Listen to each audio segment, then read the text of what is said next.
Welcome to the Oracle's Rest, a place where stories unfold slowly, where time softens, and where the mind is free to wander. Tonight, we walk through a gate of blue. It rises before us, out of the dust of a plain in the middle of the world. A great arched gateway faced all over in glazed brick of a deep and glowing blue, the blue of a summer evening just after the sun has gone, and across that blue, row upon row, march the golden shapes of animals, bulls and lions, and a strange long dragon with the head of a serpent and the paws of a cat, moulded in relief and picked out in gold and white, so that the whole vast gate shimmers in the low light like something out of a dream. This is the Ishtar Gate, the northern gate of the greatest city of its age, and beyond it runs a long processional road lined with lions, leading in toward temples and towers and the palace of a king. And this is where we are going tonight, slowly and gently, in no hurry at all, into the city of Babylon. Tonight, I am going to tell you 100 quiet things about ancient Babylon, and you do not need to remember any of them. Let them drift past you like the blue and gold of that gate, one after another. The walls and the gardens and the tower, the gods and the kings, the writing pressed into clay, and the numbers that gave us our hours and our stars. There is nothing to hold on to and nothing to solve. Just let the old city rise around you in the dark, and let each small fact settle over you like dust settling in. A quiet room, and drift and rest. So, let us begin with where it was and what it was. Babylon stood in the flat land between two great rivers, in the country the Greeks called Mesopotamia, which means simply the land between the rivers, the Tigris to the east and the Euphrates to the west, in what is today the country of Iraq, not far from the city of Baghdad. And the Euphrates did not run past Babylon, but straight through the heart of it, dividing the city into two halves, joined by a bridge, so that the great river was the city's main street, its highway, its water, and its life.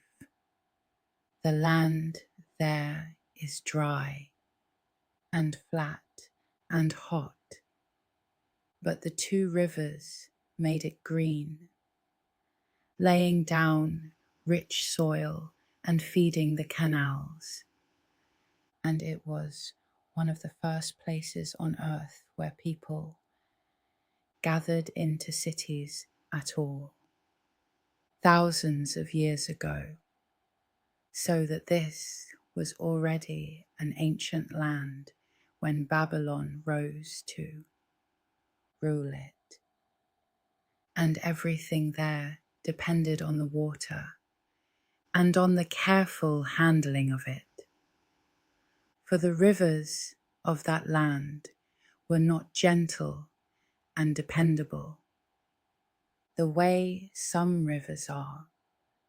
They flooded, and they flooded hard, and at the wrong time, in the spring when the crops were already standing, and they could shift their beds and drown a district or leave a canal high and dry. And so the people of that country had learned over thousands of years to master the water, to dig and tend an enormous web of canals leading off the rivers, carrying the water out across the flat land to the fields, and to build banks and dikes against the floods, and sluices to let the water in and shut it out. The wealth of Babylon grew out of that patient engineering of the water, the barley standing thick in the irrigated fields.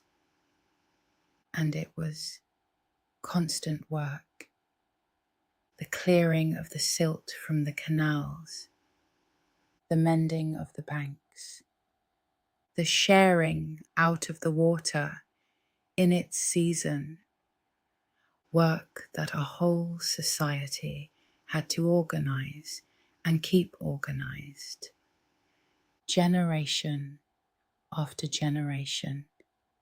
And where the great rivers ran down at last toward the sea, the land dissolved into vast reed marshes, watery and green, full of fish and birds and wild pig, where people lived among the reeds in houses built of reeds, as some still do, a soft, green, watery world at the foot of the dry brown.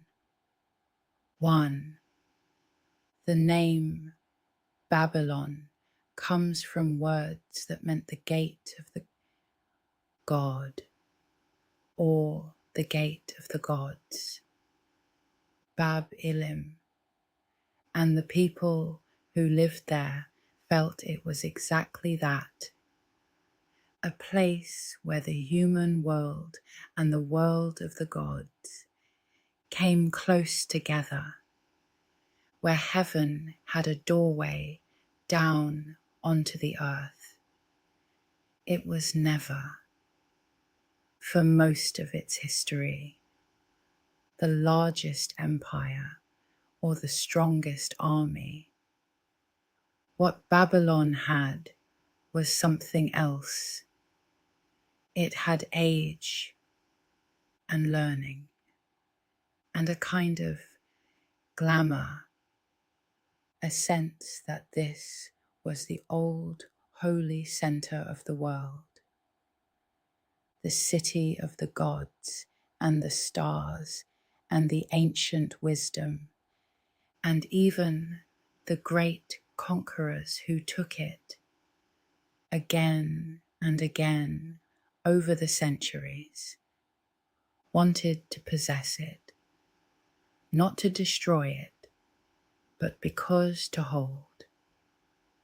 Babylon was to hold something sacred and old and famous, the most storied city in the world. Let us walk in through that blue gate, then, and look at the city. Babylon at its height was enormous, one of the largest cities in the world in its day, and it was ringed about with walls so great that they became famous across the whole ancient world. There were walls within walls and a wide moat, and the walls were of mud brick, the endless brick of Mesopotamia, made from the mud of the rivers, and they were so thick that the Greek travellers who wrote about them said with wonder that a chariot drawn by 4 horses could turn around on the top of them. And though that is very likely an exaggeration, a traveller's tall tale, the walls were real, and they were huge, and they made the city feel impregnable, a great sheltering ring around the temples and the palaces and the crowded streets within. There were many gates in those walls, 8 of them in the inner wall, each one named for a god. And the grandest of all was the one we came in by, the gate of the goddess Ishtar, the blue gate with its golden beasts. And from the Ishtar Gate ran the great road, the processional way, a broad paved avenue running straight into the city. And its walls too were faced with glazed brick, and along them, at the height of a man and above, marched a long parade of lions, 60 of them and more, moulded in relief, white and yellow against blue, striding along beside anyone who walked the road, so that to enter Babylon in its glory was to pass beneath the blue gate and walk a long avenue lined with golden lions toward the heart of the city. And it must have been one of the most magnificent sights in the whole of the ancient world. And the walls themselves had names, for the Babylonians named the great things of their city as you might name a person. The 2 main walls that ringed the inner city each had a name, one meaning something like Marduk shows favor, and the other something like the god endures. And between them and around them ran the wide, water-filled moat, so that to attack Babylon, you would have to cross the water and then face wall behind wall, and the brick of those walls was set with a curious black mortar, bitumen, a natural tar that seeps up out of the ground in that country, gathered and used to glue the bricks and to waterproof them, so that the very stuff that held Babylon together came bubbling up out of the earth of the plain. Within the walls The city was divided into districts, crowded with houses and threaded with canals off the river, and it may have held, at its height, as many as 200,000 people, which made it one of the largest gatherings of human beings anywhere on the earth in that age.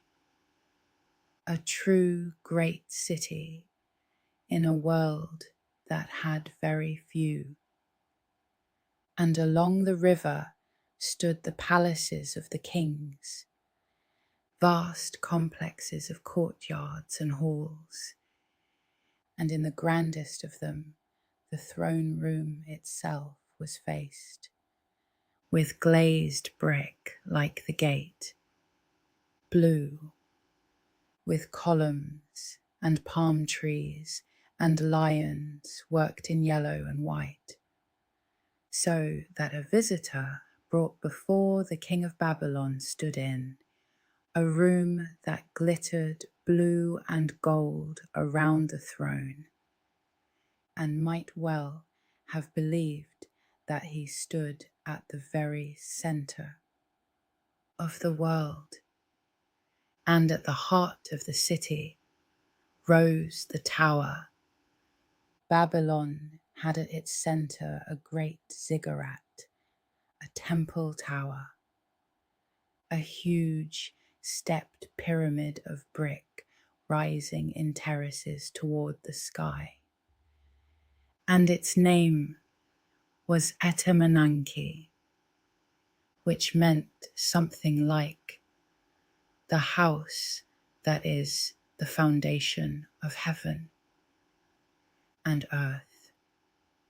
And it was dedicated to the chief god of the city. Ziggurat is not like the pyramids of Egypt.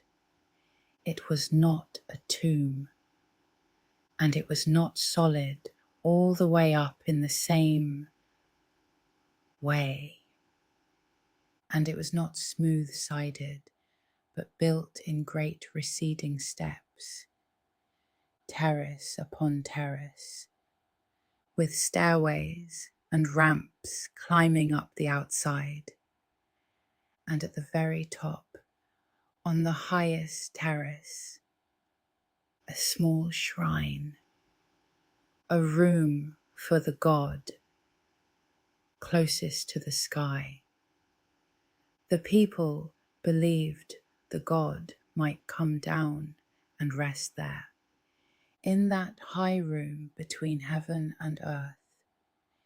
And so the top of the tower was the most sacred place of all, the meeting point of the two worlds.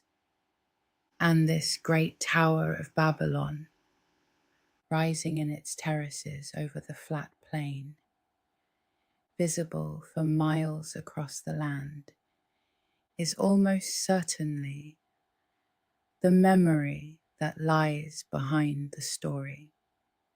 Many people know the story of a tower built to reach the heavens, the Tower of Babel. The tower was real. It stood in the middle of Babylon, and its ruined foundations can still be traced in the ground today. And it was a mountain of brick, that tower, unimaginable quantities of brick, for a people with little stone, built everything of the mud of the rivers, molded and dried and stacked into a solid core, and faced on the outside with harder baked brick set in bitumen, with layers of woven reed matting laid in between the courses to bind the great mass together. It rose in its huge diminishing terraces, and a triple stairway climbed the front of it, and processions of priests went up those stairs on the holy days, up and up above the flat brown city and the flat brown plain, toward the small bright temple at the summit. And there, at the top, in that high room nearest the sky, all was kept ready for the god: a bed, a table, the god's own chamber between heaven and earth, so that if the god should choose to come down and rest a while in his city, all would be prepared, and the highest room in Babylon waited quietly in case a god should come. And near the tower stood the temple of the god himself, the great temple called Esagila, the house whose top is high, the home on earth of Marduk. Marduk was the chief god of Babylon, the city's own great god, who rose over the centuries from being one god among many to being, for the Babylonians, the king of all the gods, the lord of the city and the world. And they told a great story about him, a poem recited at the New Year that we call by its opening words, the Enuma Elish, which means when on high. It told how, in the beginning, there was only water. The fresh water and the salt water mingled together, and out of that watery chaos, the gods were born. And how the old chaos, in the shape of a great and terrible sea dragon called Tiamat, rose up to destroy the young gods, and how none of them dared face her until Marduk stepped forward and armed himself with the winds and the storm and the lightning, and went out and fought the dragon of chaos, and killed her, and split her vast body in two, and out of one half he made the sky, and out of the other half he made the earth. And so he built the ordered world out of the body of chaos, and set the stars in their courses, and made human beings to serve the gods. And for all of this, the other gods made him their king.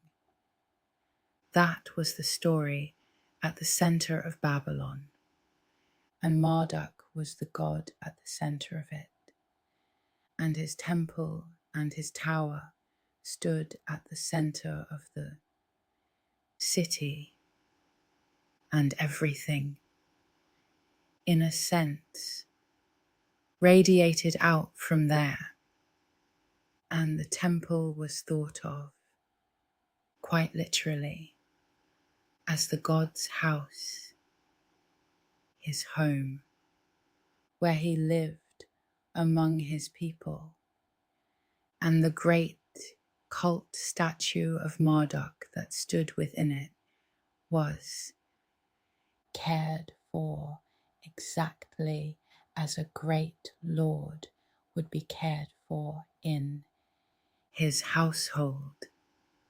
The statue was washed, and dressed in fine clothes and jewels that were changed with the seasons and the feasts, and it was fed twice a day with real meals set before it, bread and meat and fruit and beer and water, laid out on tables and left before the god behind a curtain. And then, after the god had taken his fill in his unseen way, the food was carried out and shared among the priests and the palace. A whole staff served the god as they would serve a king.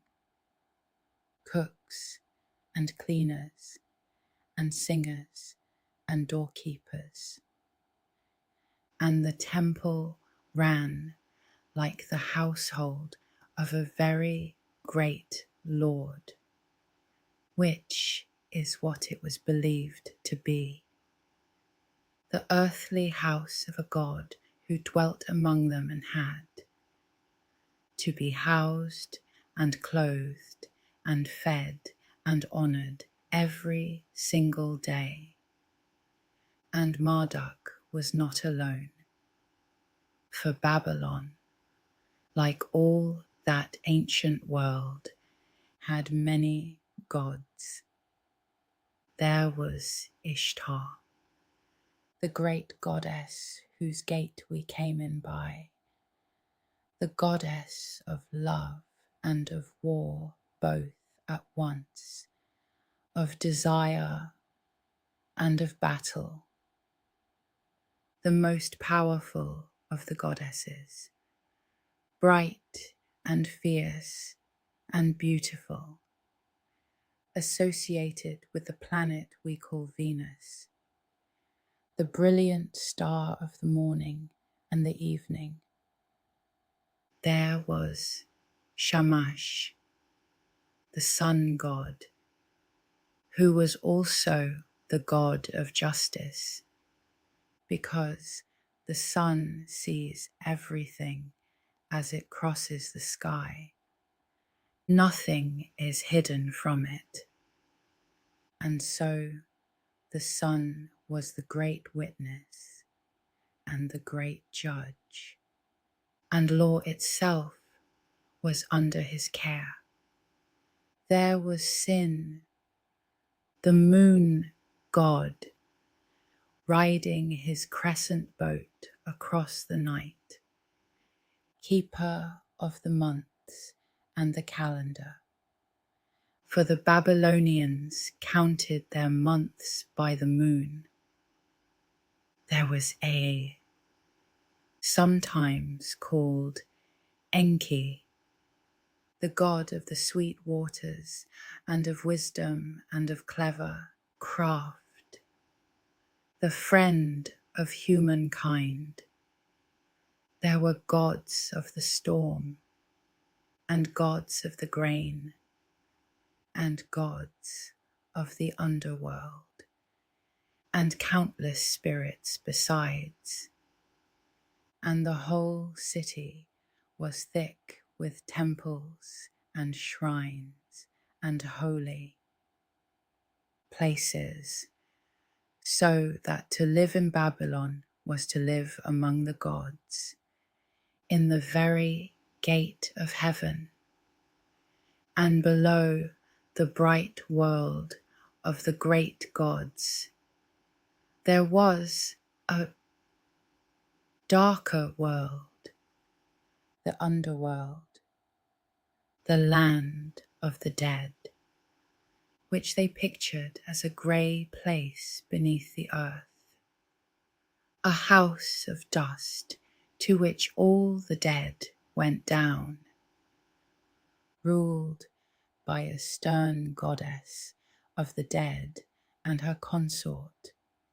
And they told of how even the great goddess Ishtar once went down into that dark country, passing through 7 gates, and at each gate being made to give up one of her ornaments, her crown and her jewels and her robes, one at each gate, until she came into the presence of the Queen of the Dead, stripped bare of everything, and was held there and had to be rescued, and the world above her withered while she was gone. It is a haunting old story of a descent into the dark and a return, and it is one of the oldest of its kind that we have. And around the ordinary person in daily life, there was felt to be a whole crowd of lesser spirits, some kindly and some cruel. There were demons that brought sickness and bad luck, that lurked in lonely places and slipped into houses to trouble the sleeping and the sick.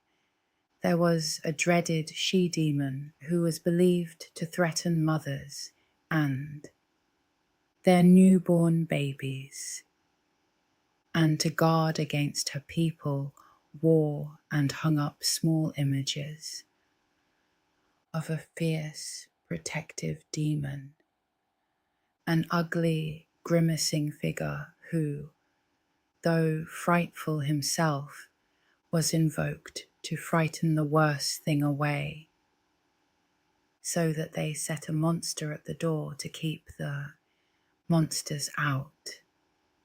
And each person was felt to have a personal god, a private protecting spirit who watched over their fortunes. And when things went wrong, when a person fell ill, or their luck deserted them, it was often thought that their personal god had grown angry or turned away, and must be won back with prayer and offering. And when sickness came, there were two kinds of healer to turn to, one more like a physician, who knew the herbs and the bandages and the practical remedies, and one more like an exorcist, who knew the prayers and the rituals to drive out the demon or appease the angry god.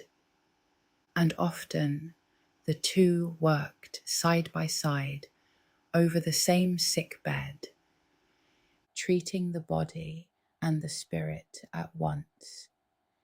And we have their handbooks, long lists of symptoms and their meanings and their cures, the beginnings in their way of the art of medicine.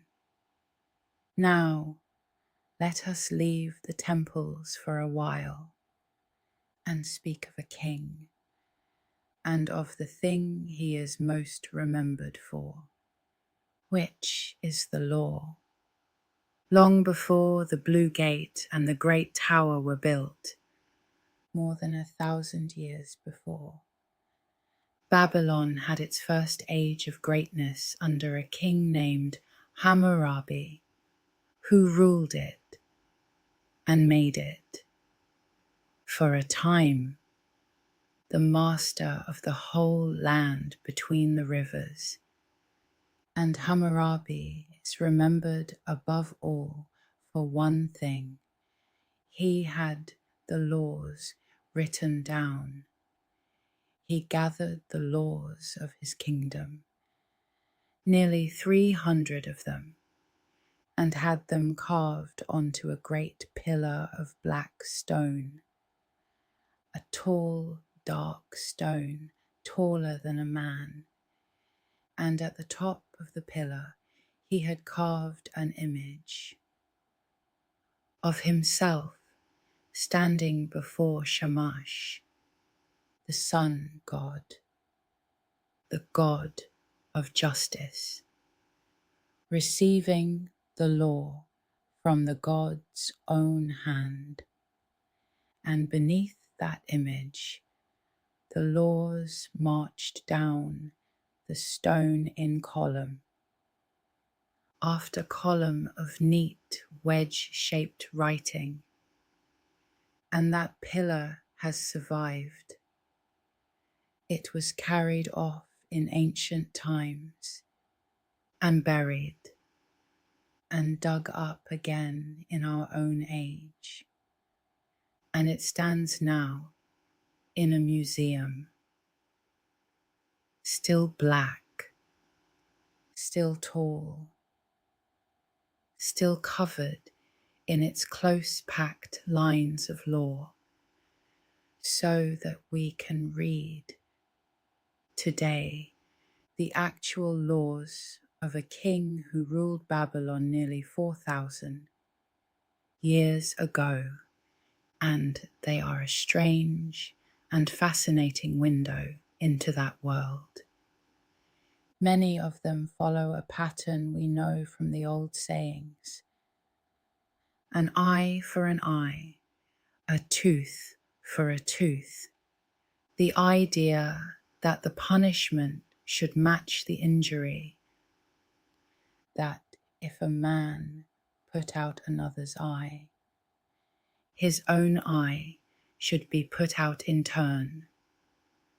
The laws covered everything: the price of things, the wages of a labourer, the rent of a field, the fee of a doctor, the rights of a wife and a husband, the punishment of a thief, what was owed if a house fell down, or a boat was wrecked, or an ox gored a passer-by in the street. Not all of them seem just to us now, for they weighed the lives of the rich and the poor and the enslaved differently, as that whole ancient world did. But the great thing, the new thing, was that they were written down at all, set in stone, public, the same for the reading of anyone, so that justice was no longer only whatever the powerful said it was on the day, but something fixed and known and appealed to. It is one of the oldest written codes of law in the whole world, and it came from Babylon. And the particular laws, when you read them, bring that far world very close. There was a law that if a builder built a house so badly that it fell down and killed the owner, then the builder himself should be put to death, which was a fierce way of making sure that houses were built. Well, there was a law about the doctor that set his fee for a successful operation, but decreed that if his knife killed the patient, his hand might be cut off, so that a surgeon in Babylon worked with a great deal at stake. There were laws about the flooding of a neighbour's field through carelessness, with the canals, and about the wages of the ferryman and the herdsman, and about what a man owed if his ox, known to be agora, gored someone in the street, and when the truth of a matter could not be discovered, there was a strange and ancient remedy, the ordeal of the river, in which the accused person was thrown into the Euphrates, and if the river bore them up and they lived, they were judged innocent, and if the river took them down, they were guilty, for the river itself, a god, was thought to give the verdict, and there were many laws about marriage, and the dowry a bride brought, and the rights of a wife, and the keeping and dividing of property, and the inheritance of children, for all the ordinary tangled business of family and money was there in the law 4,000 years ago, being sorted out with rules and contracts and witnesses, much as it is now, the same human matters, written in wedges in the clay. And that brings us to the writing itself, which is one of the most wonderful things about this whole civilization. The people of Babylon wrote, and they had been writing in that land for a very long time, since long before Babylon itself was great, for writing was invented in that country, between the rivers, among the very first places on earth where anyone learned to set down speech in lasting marks, and they did not write with ink on paper, for they had neither. They wrote on clay. They took a lump of soft, wet river clay and flattened it into a tablet that fit in the hand, and they took a reed, cut to a wedge-shaped tip, and they pressed that wedge into the wet clay again and again at different angles, and the little wedge-shaped marks in their patterns and clusters were the writing. We call it cuneiform, from a word that means wedge-shaped, and it is one of the oldest writing in the world.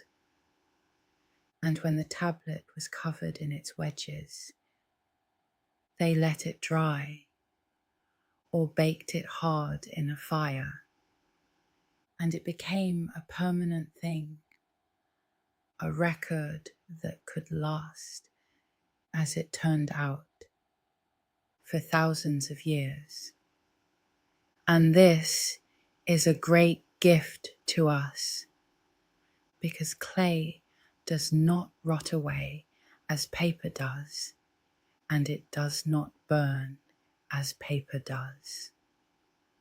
When a city of clay tablets caught fire, the fire did not destroy the tablets. It baked them harder. And so from the ruins of Babylon and the other cities of that land, we have recovered not a few precious documents, but hundreds of thousands of clay tablets, whole libraries and archives of them. And they are not only the grand words of kings, but the ordinary paperwork of a whole civilization, the receipts and the contracts and the letters and the school exercises, and the lists and the accounts, a merchant's tally of his sheep, a boy's practice at his writing, a woman's letter to her husband away on business, a complaint about the poor quality of some copper that was delivered, the whole texture of ordinary life, pressed into clay 4,000 years ago and preserved for us to read.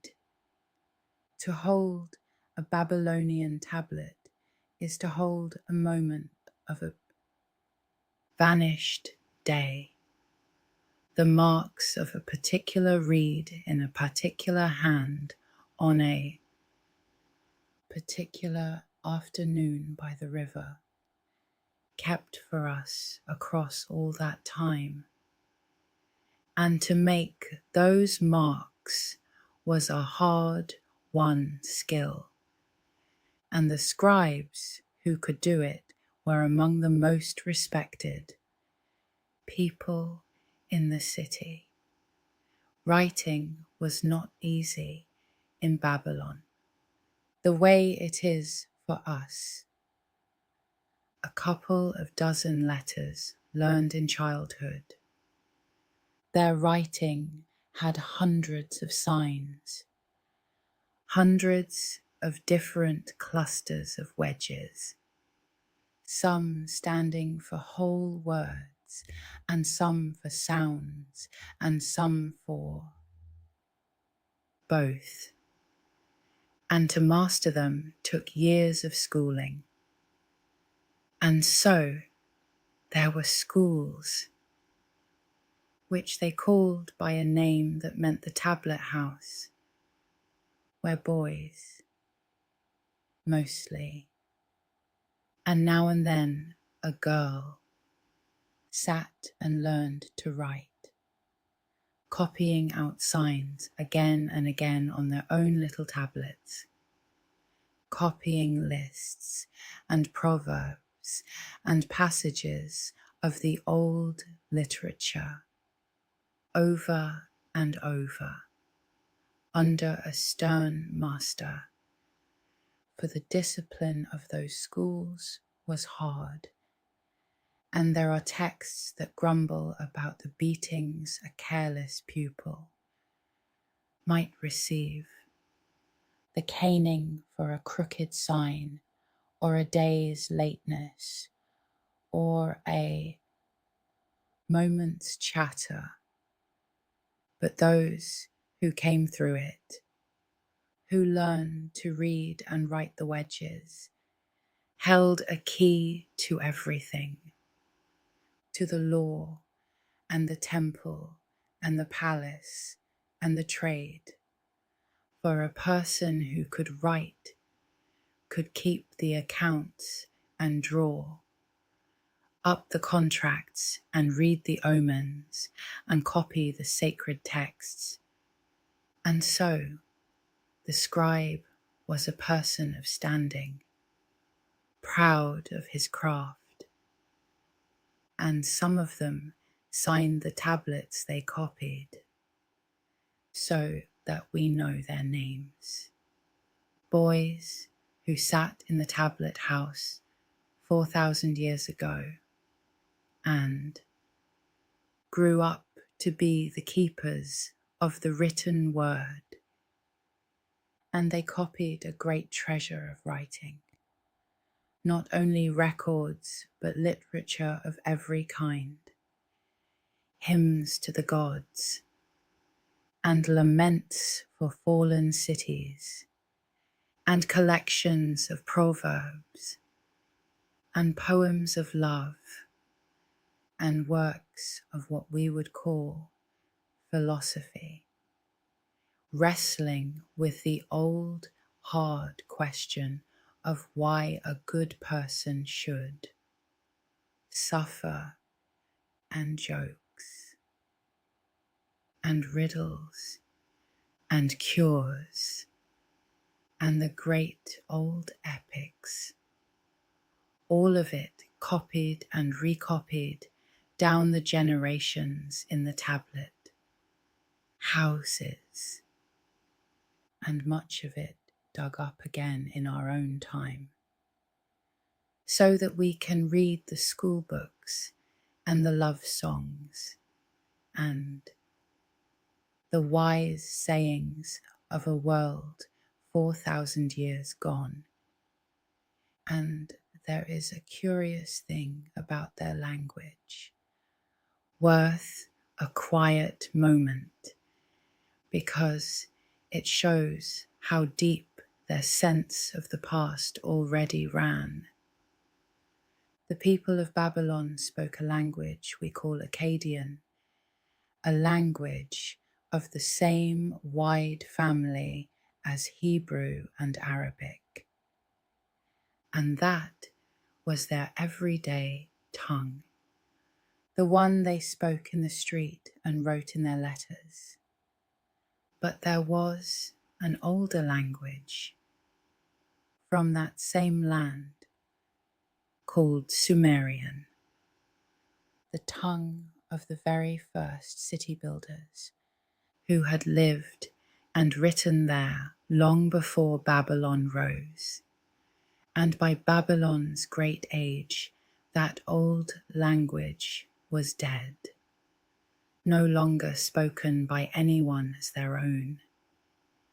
And yet, the Babylonians would not let it die. They kept it, the way later Europe kept Latin, as the ancient and holy language of learning and religion. And every scribe in the tablet house had to learn it, this dead tongue of the ancient forefathers. And the oldest hymns and rituals were kept and copied in it for 2,000 years after the last person had spoken it as a child, so that even 4,000 years ago, in Babylon, the scholars were already reaching back with reverence to a still older world, learning its dead language to keep its wisdom alive, feeling themselves the heirs of an antiquity that was ancient even to them.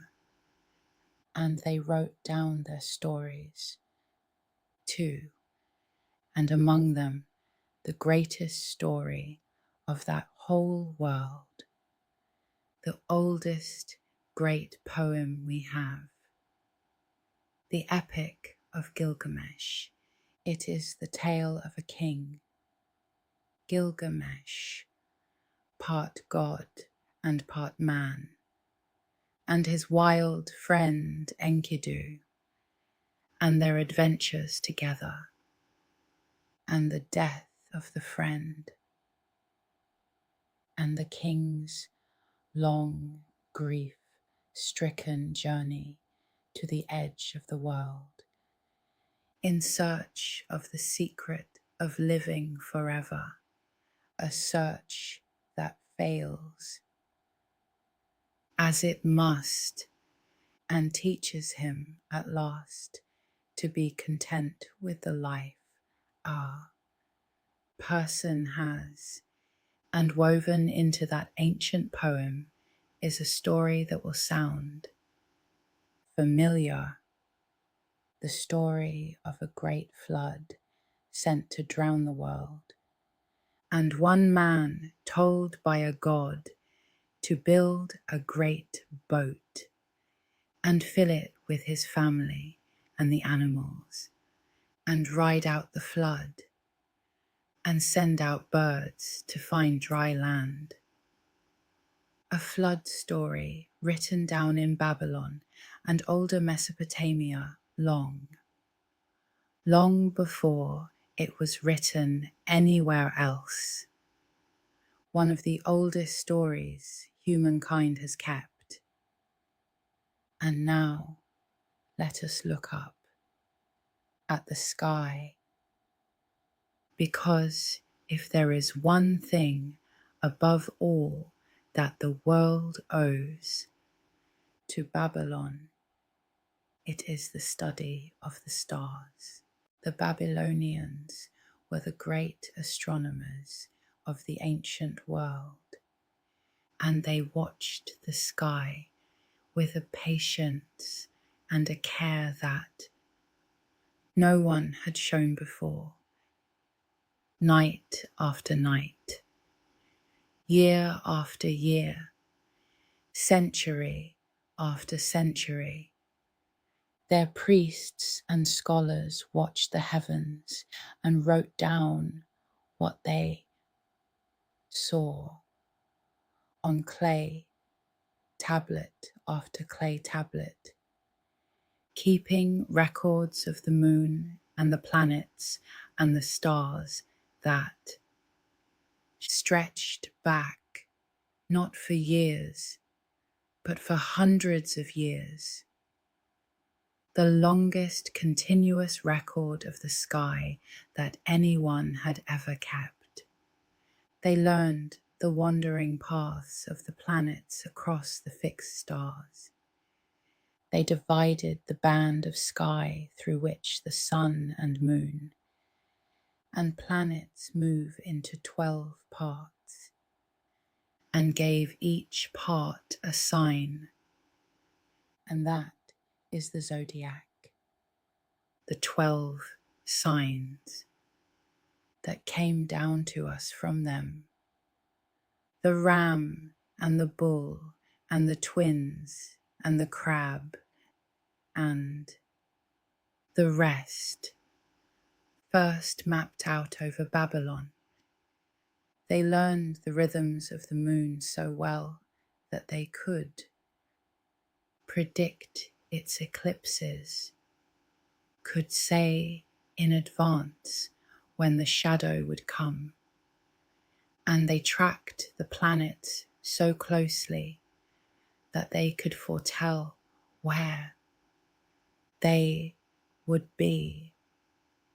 They believed the sky was a kind of writing too, that the movements of the heavens were messages from the gods, signs of what was to come. And so they watched it with enormous care to read the will of heaven. And in watching it so carefully, for so long, they became, almost without meaning to, the first true scientists of the sky. And everyone who has studied the heavens since has stood, in a way, on the foundation they laid, and the care of it was extraordinary and worth sitting with, because it is one of the great patient achievements of the human mind.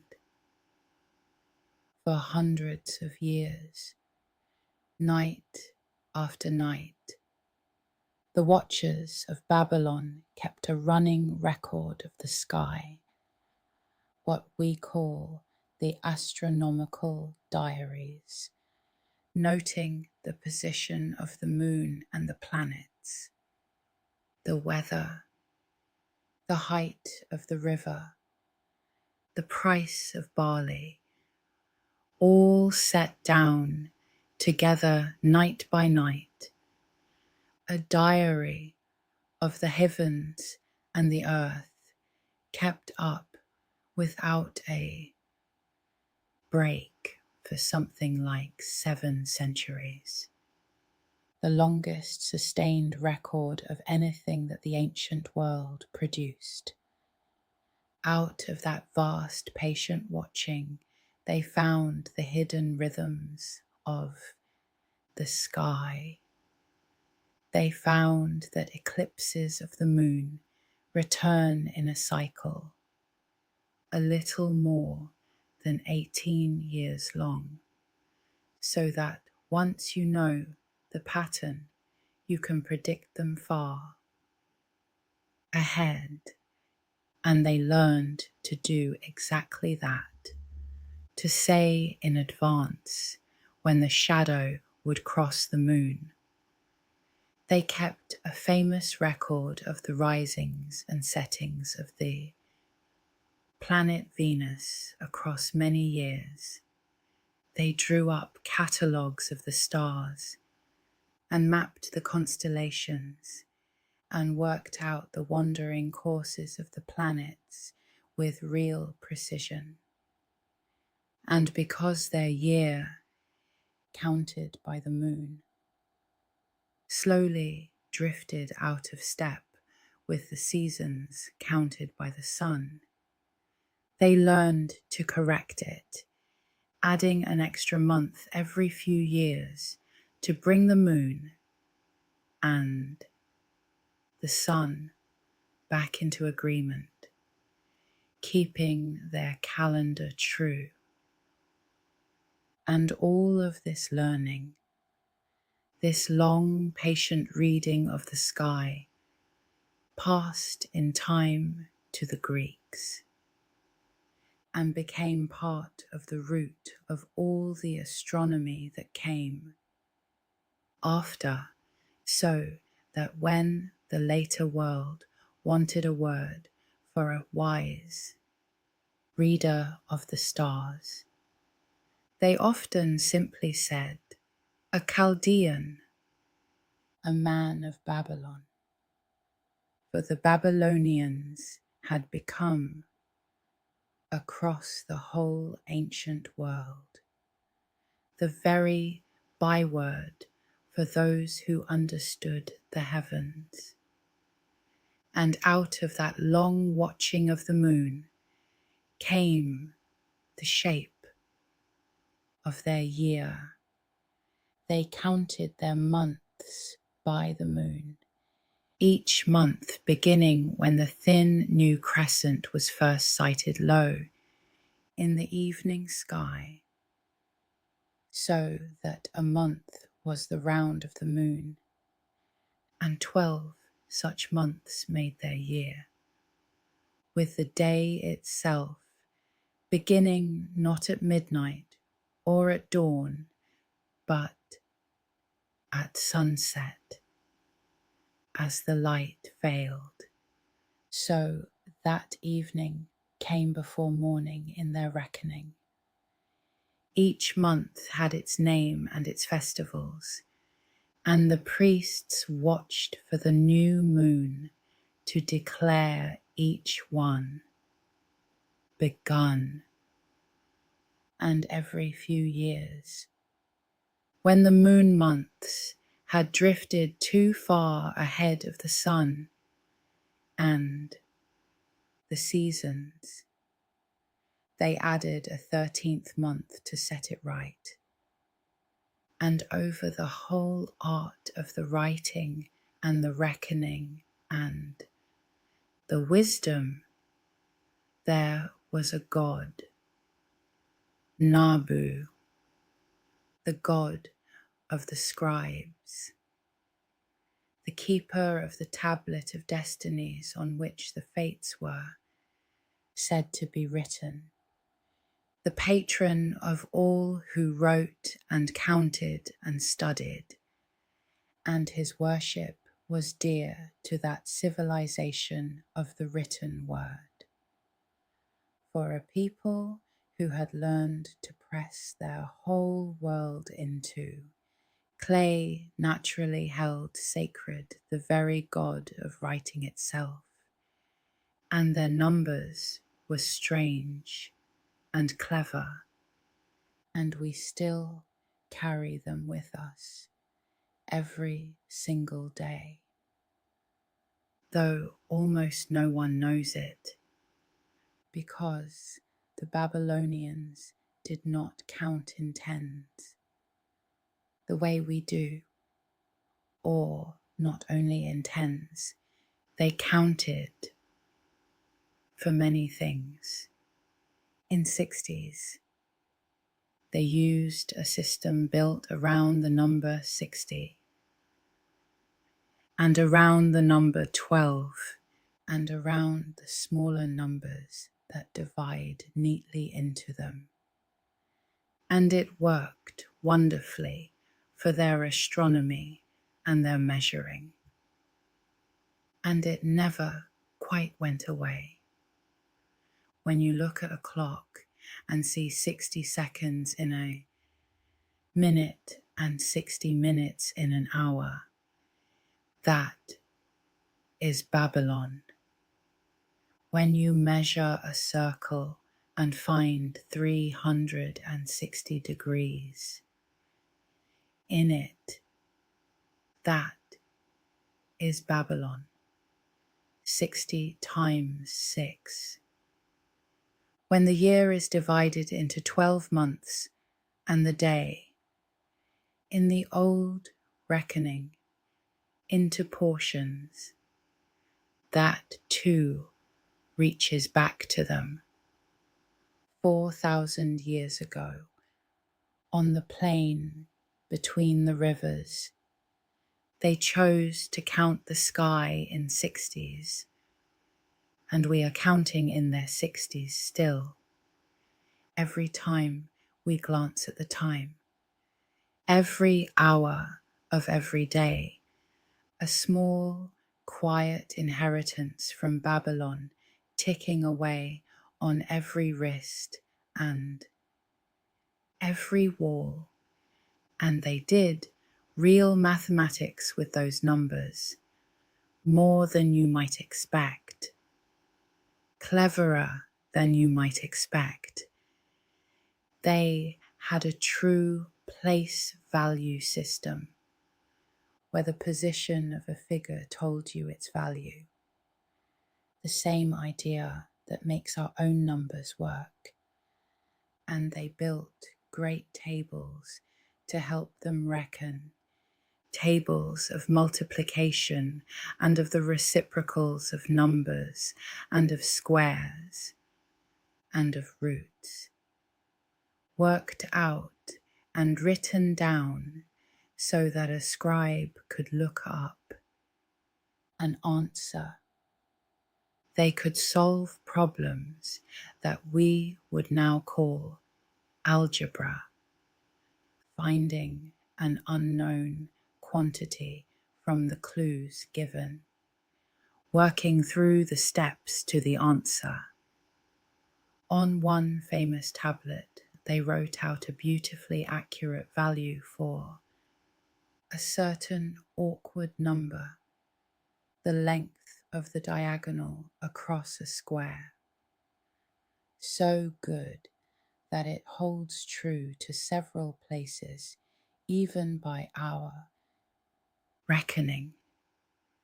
And on another, they set down rows of numbers that are unmistakably the sides of right-angled triangles, whole numbers that fit together in that particular way, more than 1,000 years before the Greek thinker whose name we now attach to that very rule was ever born, so that the relationship we learn in school under his name was known and written down in Babylon 1,000 years before him.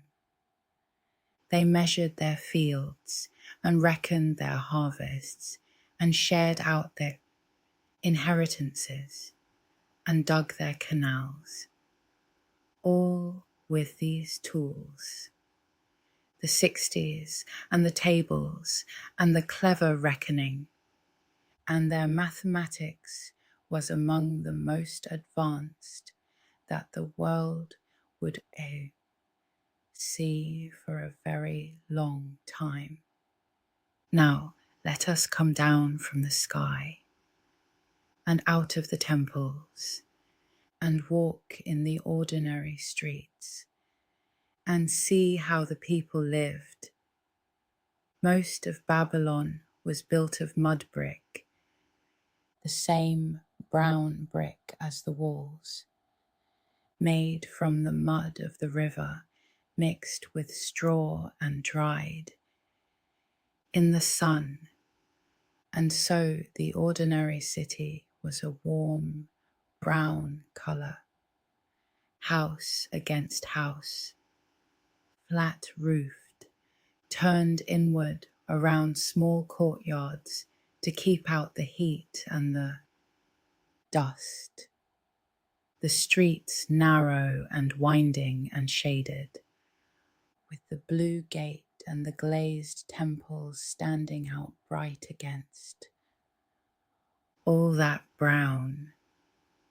In the courtyards there were date palms, for the date palm was the tree of that country, giving its sweet fruit and its shade and its wood and its leaves, feeding the people through the year. In the fields beyond the walls, watered by the canals, grew barley above all, the great grain of Mesopotamia. And from the barley they made two things that mattered enormously: bread and beer. For the people of Babylon loved their beer and drank a great deal of it, a thick, nourishing barley beer, less like our clear drink and more like a kind of liquid bread.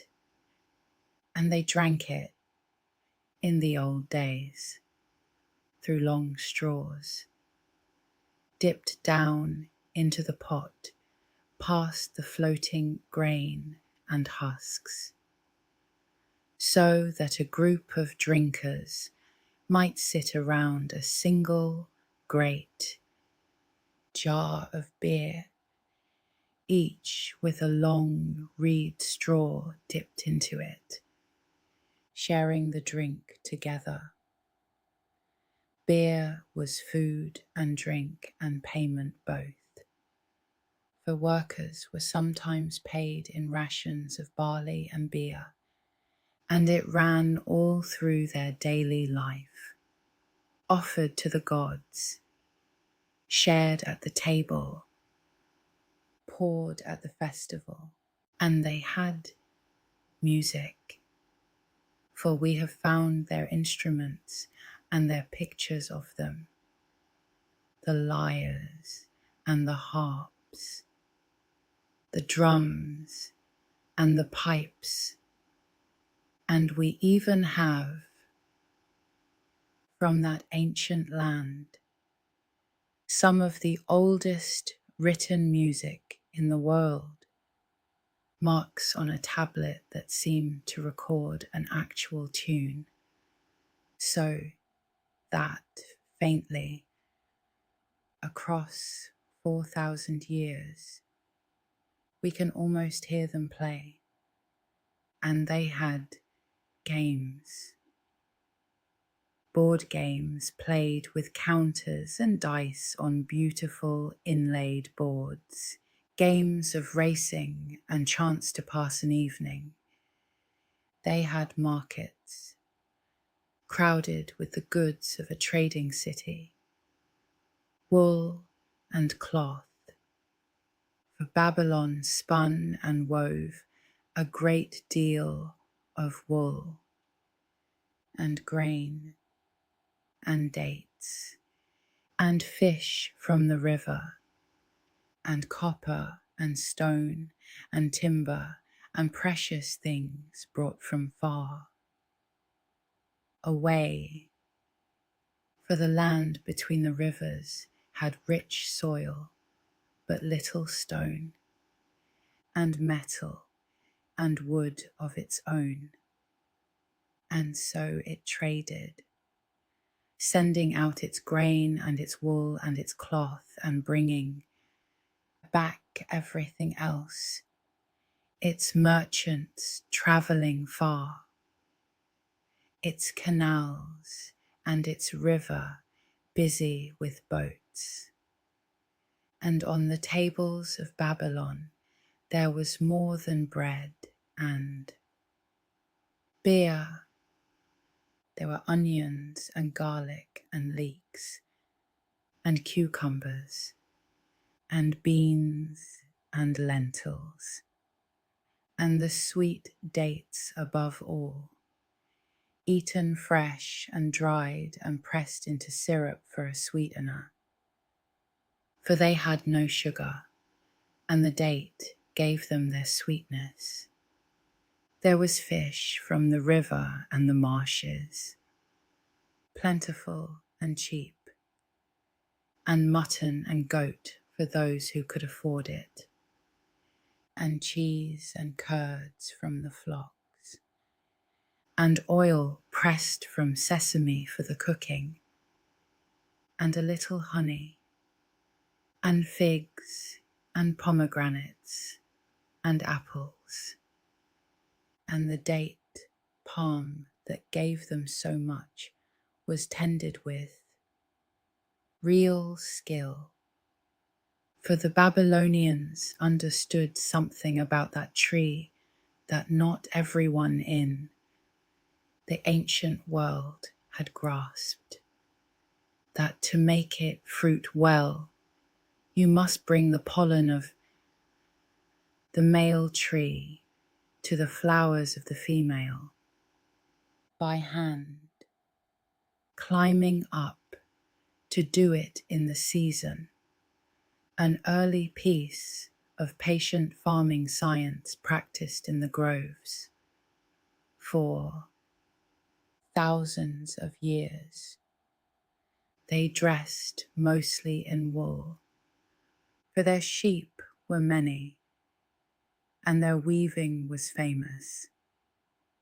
Long garments wrapped and draped and often edged with fringes and tassels, and the finer folk wore bright dyed cloth and jewellery of gold and silver and the blue stone lapis lazuli brought from far away in the mountains of the east. They lived, most of them, in houses of the same brown mud brick as everything else, built around a central courtyard open to the sky. The rooms turned inward away from the hot street. The flat roof, a place to sleep on warm nights under the stars. They married with contracts and dowries, and prized their children, and mourned their dead, whom they often buried beneath the very floors of their houses, so that the family dead stayed close, under the feet of the living, part of the household still. It was, in the end, a life not so strange as all the distance might make you think, a life of family and food and work and worry and small pleasures, lived out in brown brick houses by a wide brown river, under the same sun and the same watched stars. And they knew how to enjoy an evening. They had music, as I said, the lyre and the harp and the drum and the reed pipe, and singers. And we have found among their tablets what may be some of the oldest written music anywhere, marks that seem to set down an actual melody, so that faintly across the enormous gulf of time, we can almost catch the tune they played. They had board games, played on beautiful inlaid boards with counters and with dice. Games of racing and luck to gamble a small stake on and pass a long evening over.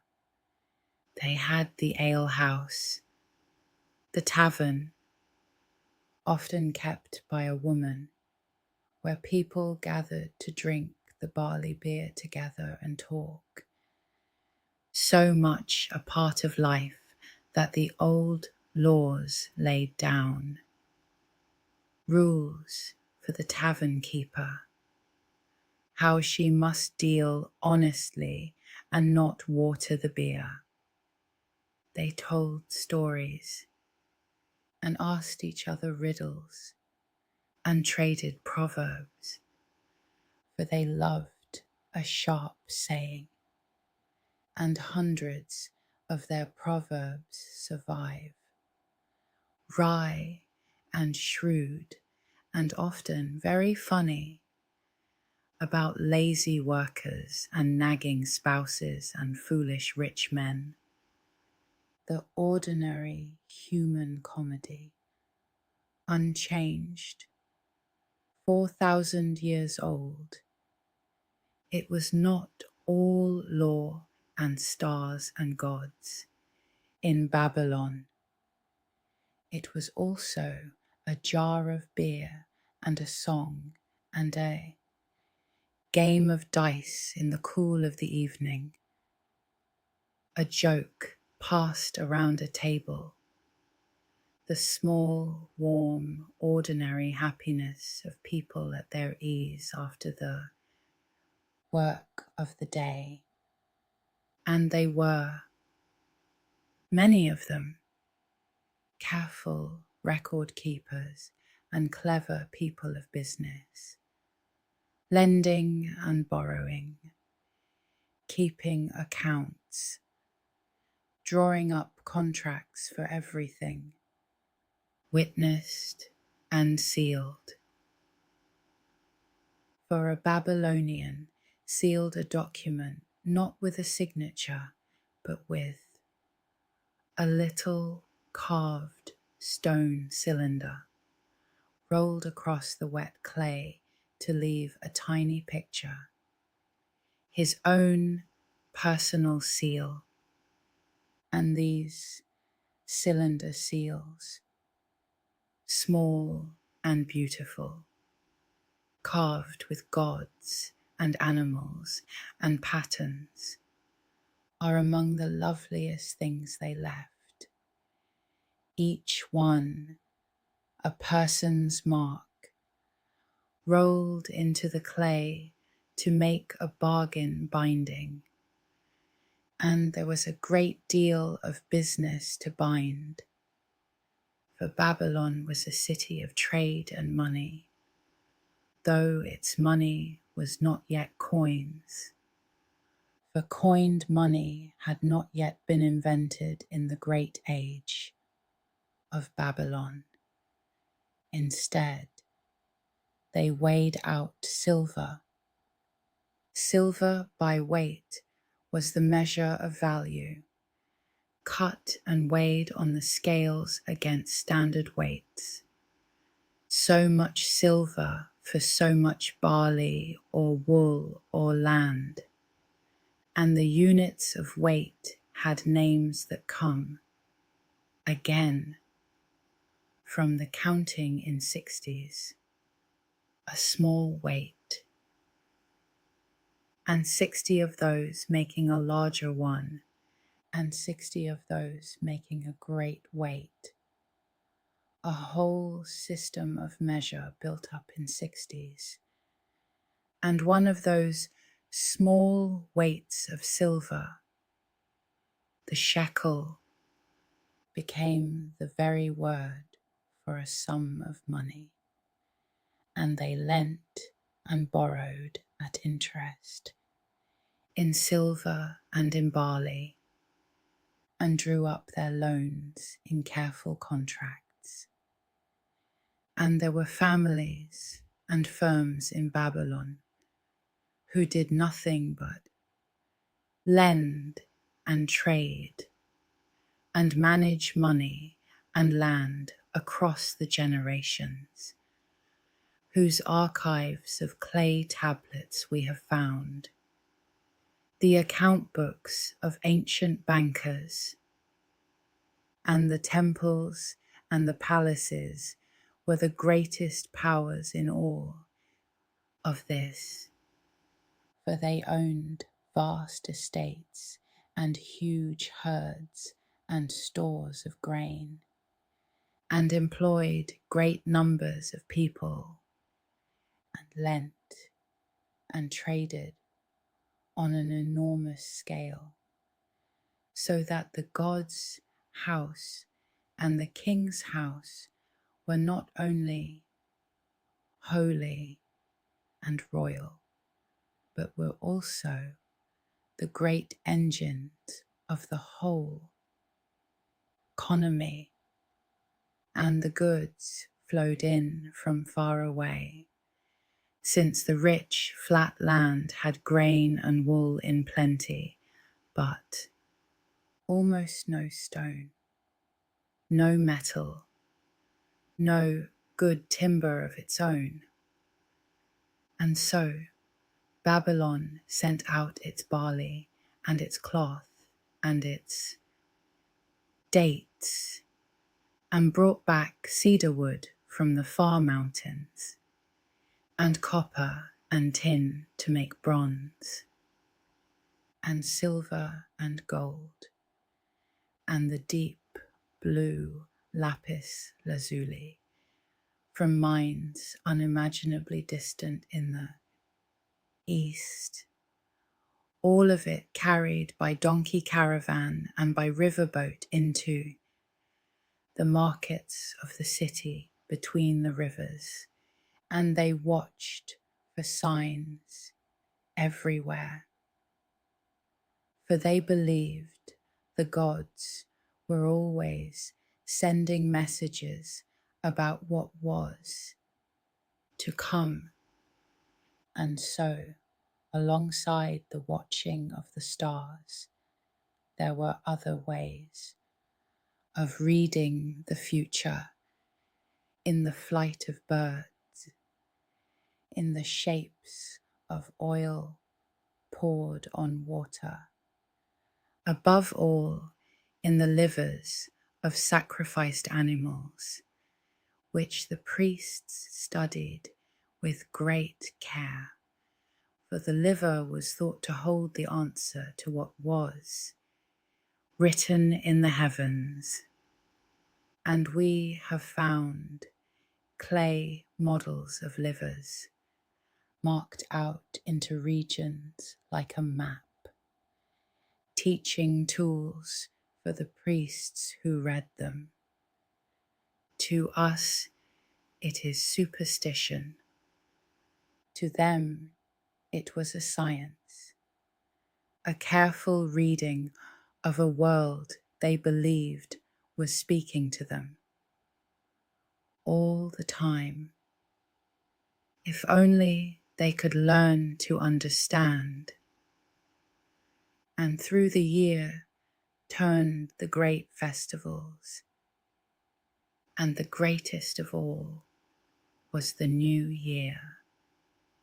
At the start of the year, in the spring, when the barley was ripening and the world was renewing itself, Babylon held its great New Year festival, which lasted many days, 11 or 12 days of ceremony, and it was the most important time of the whole year, the time when the world was made new again.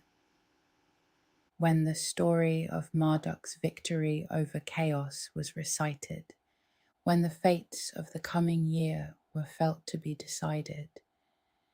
And in the middle of it, something remarkable happened to the king.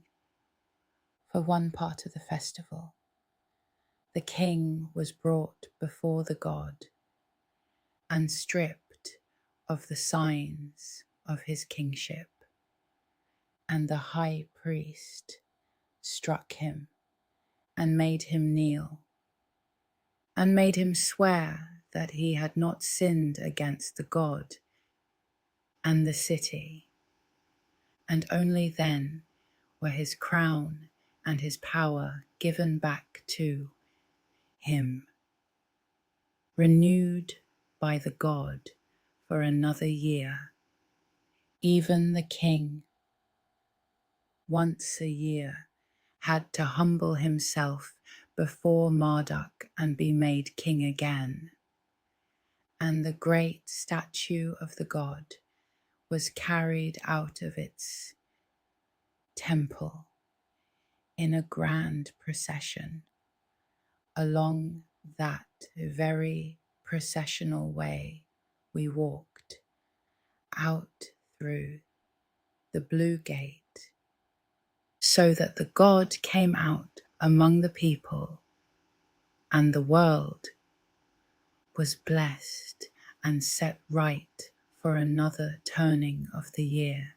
And here it is, worth telling gently, the long story of the city itself across the centuries, because Babylon did not rise once and fall once, as some cities do. It rose and fell and rose again, over and over, for nearly 2,000 years. One of the most stubborn and enduring cities the world has known.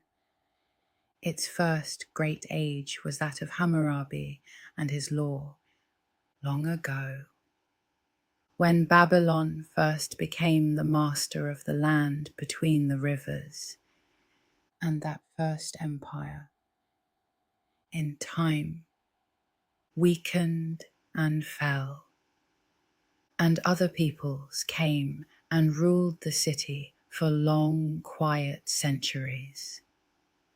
And then a fierce power rose to the north, the Assyrians, warlike and mighty, and they came to dominate Babylon.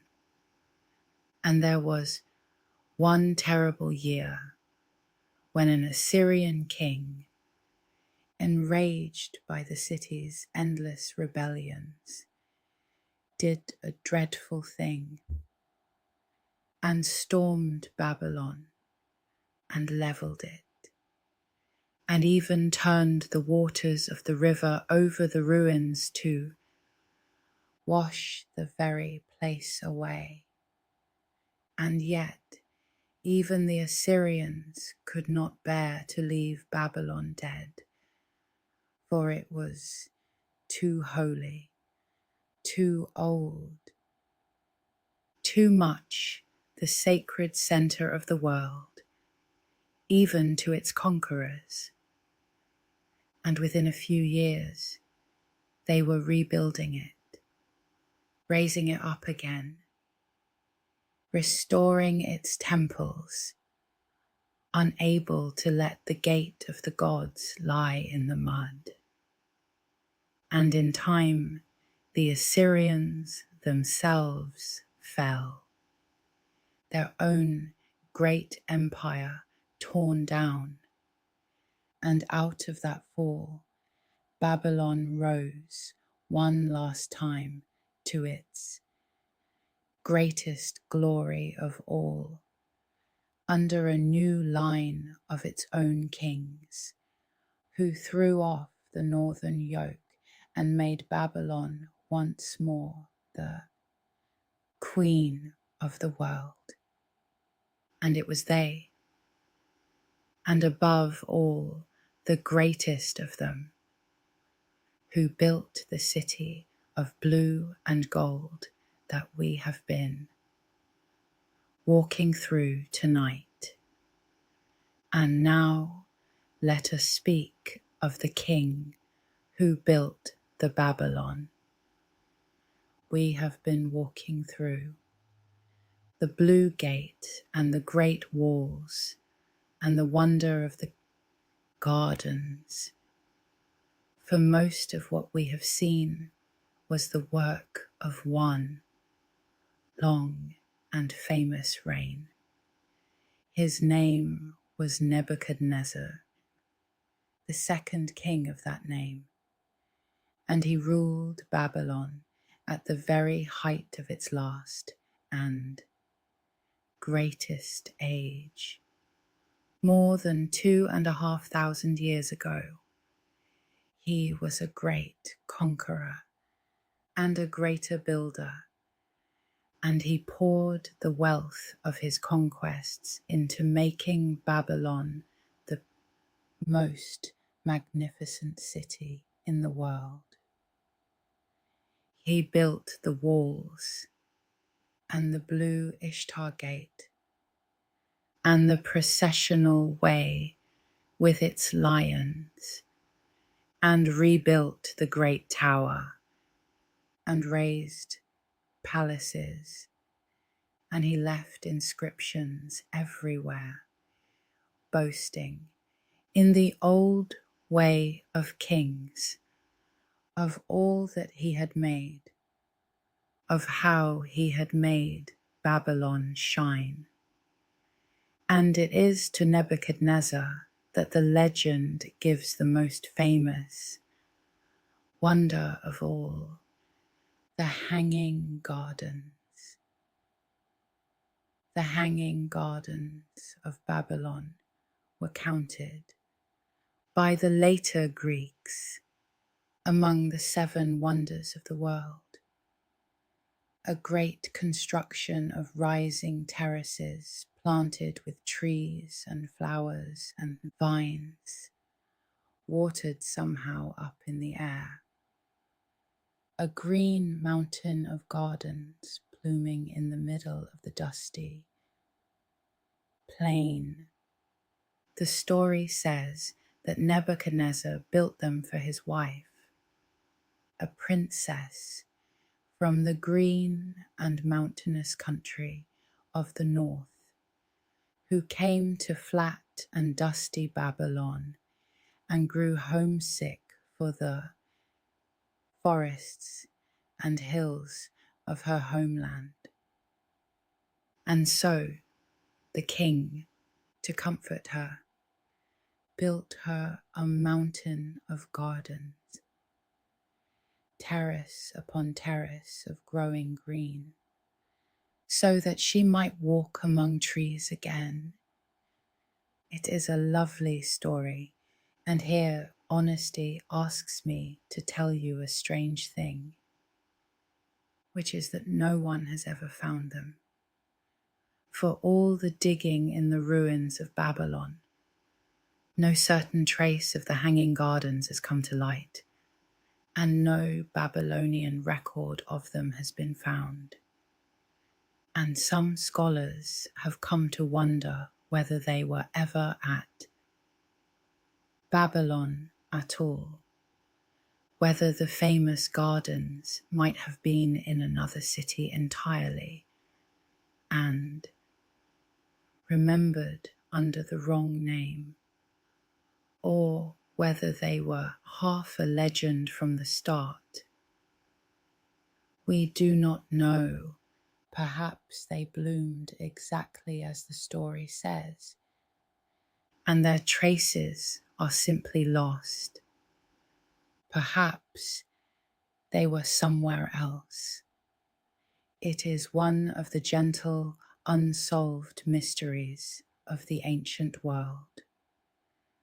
A green wonder that may or may not have hung in the air over Babylon and we can let it stay a mystery tonight and simply imagine them, the rising terraces of green. Whether they were ever quite real or not.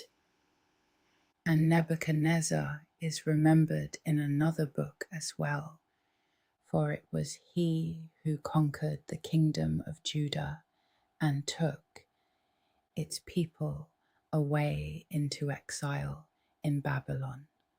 The exile that the Bible remembers, the sorrow of a people carried far from home, sitting down and weeping by the rivers of Babylon when they remembered the land they had lost, so that Babylon lived on in memory, not only as a wonder, but as a place of exile and longing, its very name becoming, for centuries after, a word for a great and proud and worldly city, mighty and magnificent and far from home.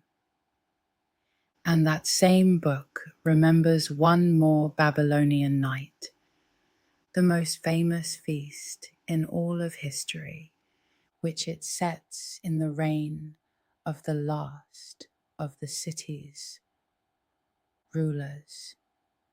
The story tells of a great banquet in the palace, the lords and the ladies drinking wine from the sacred cups that had been carried off from the temple in Jerusalem, and how, in the middle of the revelry, a hand appeared, a hand with no body, and wrote strange words upon the wall of the hall, glowing there above the feast, and how no one could read them, and how a wise man of the exiles was brought in and read the writing, and told the king that it meant his days were numbered, and his kingdom weighed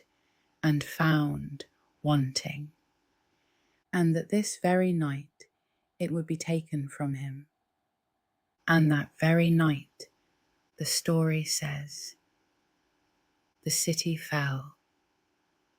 Whether it happened so or not, the writing on the wall has become a saying in every language touched by that book, a phrase for the sign that a doom has come, and it belongs, in the old telling, to a feast in the palace of Babylon on the last night of its independence.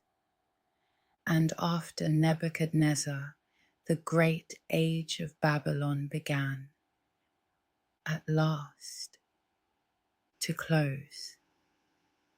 And we come to the ending. And the ending, like so many endings, is quiet. The last of the independent kings of Babylon was a strange and interesting man named Nabonidus, who was devoted above all not to Marduk, the city's own god, but to Sin, the god of the moon, and who spent long years away from Babylon altogether, living far off in the deserts of Arabia at an oasis, for reasons that are still debated, leaving his son to hold the city in his absence. And while the king was away and the priests of Marduk were unhappy with him, a new power was rising in the east, the power of Persia, under a king who would be called Cyrus the Great. And in time, Cyrus came against Babylon, and Babylon fell to him, and it fell, as far as we can tell, almost without a fight. The city seems to have opened its gates, or been taken so swiftly and easily that there was little battle. And Cyrus entered Babylon in triumph, and presented himself not as a destroyer, but as a liberator, a restorer of the proper worship. And he left an inscription on a clay cylinder telling his side of it, and he let the exiled peoples go home. And so, more than 2,500 years ago, Babylon passed from being the seat of its own kings to being one great and honoured city among many in a vast foreign empire. And there is an old and wonderful story of how the city was taken, told by a Greek traveller long after, that whether it is quite true or not is too good a tale to pass by on the way to sleep. He says that Cyrus, unable to break through those famous walls, did instead a patient and cunning thing.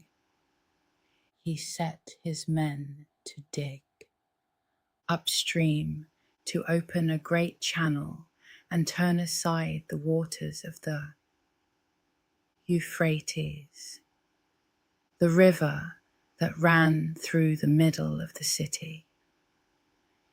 And when enough of the water had drained away into the desert, the river within the walls sank down until it was only shallow, wadable, no barrier at all, and the Persian soldiers waded quietly in along the bed of the lowered river, in under the river gates, and were inside the city before the Babylonians knew.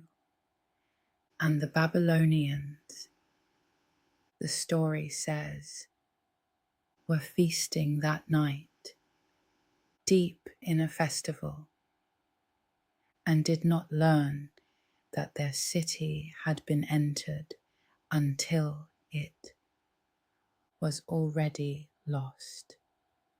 The plainer records tell it more quietly. A swift and almost bloodless change of masters, but whichever way it truly went, the great walls of Babylon that had turned aside so many armies were undone in the end, not by a battering, but by the quiet lowering of the very river the city was built upon. The water that made Babylon slipping away and letting the conqueror walk in. And it went on for a long time after that, still great, still famous, still holy, under the Persians and then under the Greeks. For Alexander the Great, who conquered that whole world, came to Babylon and meant to make it one of the capitals of his enormous empire. And it was in Babylon, in the old palace, that Alexander fell sick and died, still a young man, his great plans unfinished.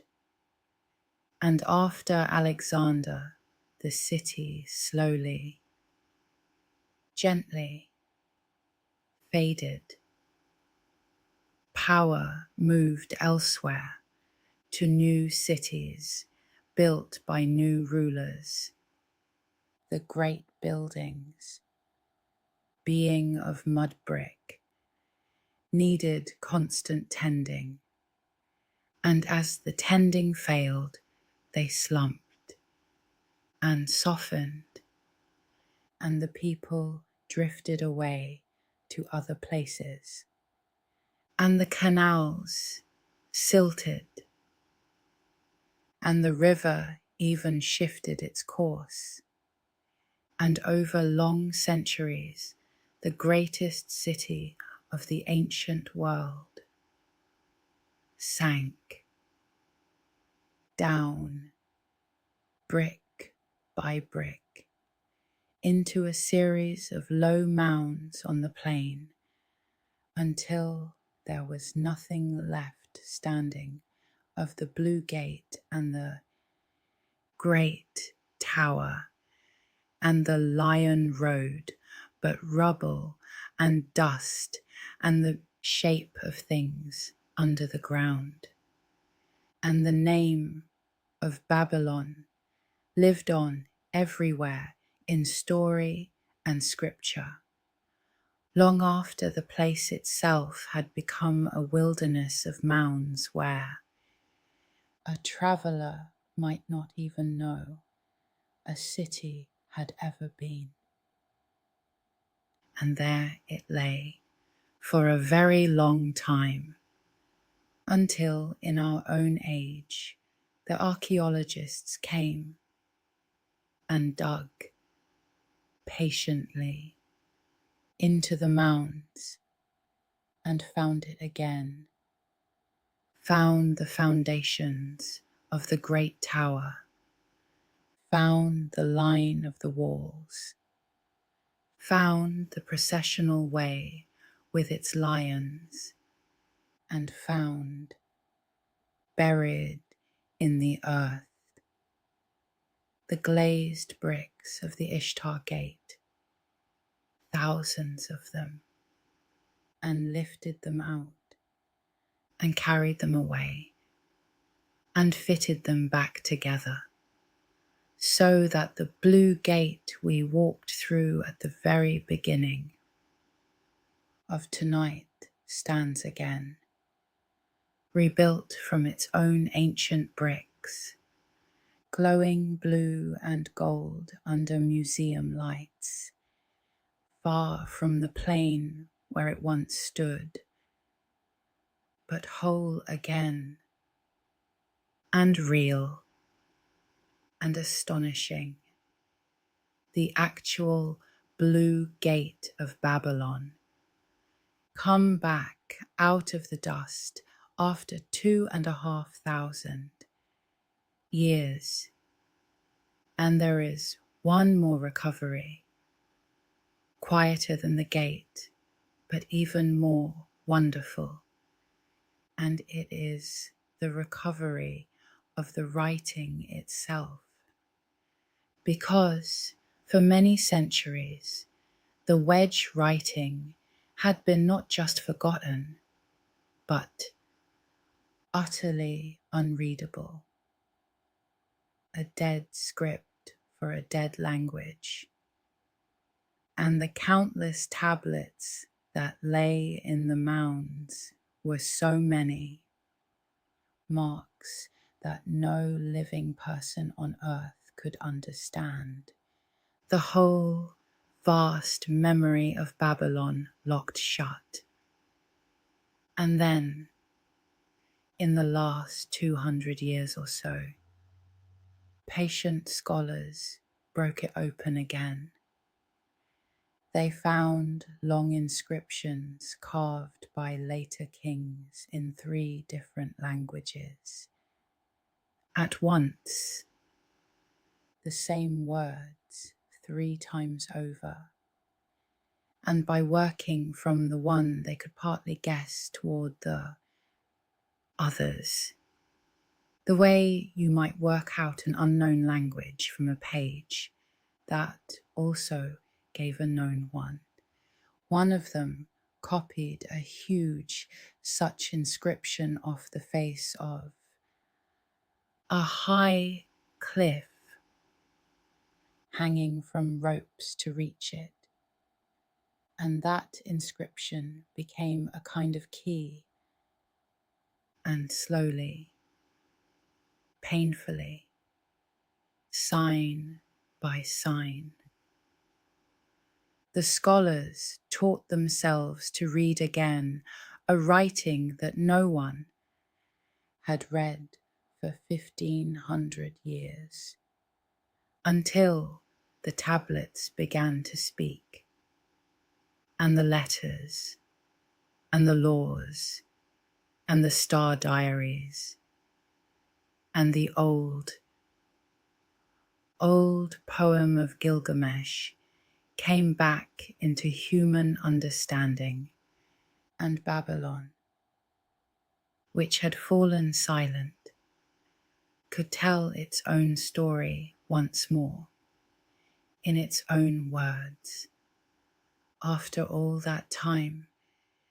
And that is Babylon, the gate of the gods, on the great river, between the two waters, the blue gate and the lion road, the great tower reaching for heaven, the god Marduk who made the world from the body of chaos, the law carved in black stone, the wedge marks pressed into 100,000 tablets of clay, the patient watchers of the stars who gave us our 60s and our zodiac, the beer drunk through reeds and the dates in the courtyards, and the seals rolled into the wet clay, the great new year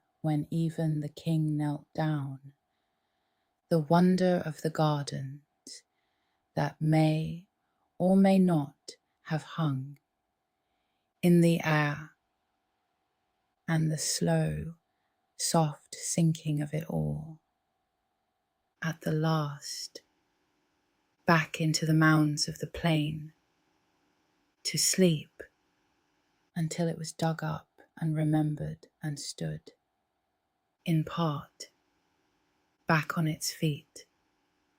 So let it settle over you now, the whole of it, like the dusk coming down over the river, the blue gate glowing, its golden lions striding nowhere in the fading light, the great tower, its terraces climbing up into the dark toward the little shrine where a god might rest, the river, the Euphrates, moving slowly through the middle of the city, black and quiet now, carrying the reflected stars, the tablets, in their thousands, in the dark, holding their marks patiently,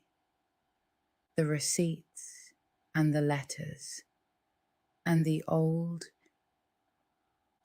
poem of the king who could not find the secret of living forever and learn to rest. And far above, the sky the Babylonians watched so long and so carefully, wheeling slowly overhead, the moon in its crescent boat, the planets on their measured paths, the 12 old signs turning through the night, exactly as they said they would. Let the scribe in the tablet house set down his last line of wedges by the failing light, and lay his reed aside, and let the wet clay dry. Let the beer jar stand empty, and the game be folded away, and the lamp in the brown brick house burn low over the sleeping family, and the dead lie quiet beneath the floor. Let the god be fed and washed and laid to rest in his high dark chamber, and the great statue stand still behind its curtain in the temple, and the priests go home. Let the walls stand their long watch around the sleeping city, and the moat lie black and still, and the lions on the blue road stride nowhere in the dark. Let the great blue gate cool in the night air, its golden bulls and its long-necked dragons gone dim and quiet, and the gardens, if ever they truly hung there at all, breathe out their green into the dark. Let the river run softly through the middle of it all, carrying the reflected stars down toward the marshes and the distant sea, and let the numbers keep counting. Quietly, the 60s in the turning sky, 60 seconds and 60 minutes, and the 12 signs wheeling, on and on, patient and sure, toward the morning, the way they have counted for 4,000 years, and will count still while you sleep. And let the 100,000 tablets sleep on in the dark of the mounds, holding their patient marks, the receipts and the star charts and the old poems, safe in the clay, waiting, as they have waited all this long while, for the morning and the reader's hand.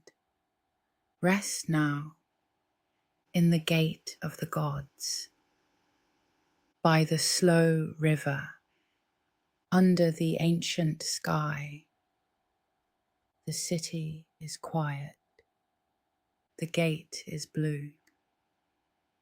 The river is running softly through the dark, and the stars are turning, patient and sure, toward the morning.